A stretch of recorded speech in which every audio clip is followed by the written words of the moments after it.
pag hindi nyo alam kung paano ito. Wala, malagdagan ako, te. Te, wag.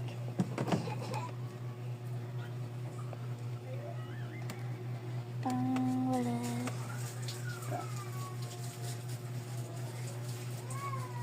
Malis pa natin, guys. Yan. Tsaka, meron pa. Hintayin lang. Ito mga.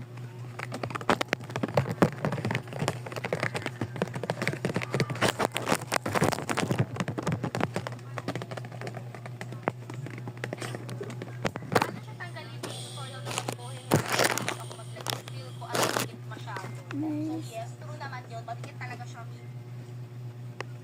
Kaya huwag mo siya tatanggalin ng pagganito. Ganyan. Kasi mauubos ang real lashes mo dyan, Zay. So, by the way, bago ko siya ipakita sa inyo kung paano tamang pagtanggal, ipakita ko muna kung gano'n siya kakapit. So, ganyan po siya kakapit. So, ganyan siya kakapit mga tito.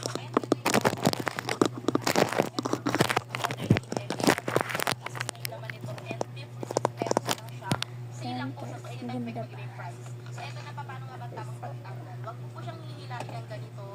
Kasi possible na may sumamang ulit yung lashes. So, tamang pagtanggal po nito, putputin mo siya dito sa ilalim. Pagpasensya na yung kamay ko mga may madyan pa. So, ganito po siya tatanggalin. Putputin mo siya dito sa ilalim.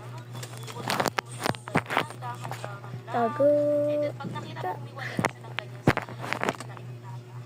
Para walang sasamang ulit ng lashes. Hey.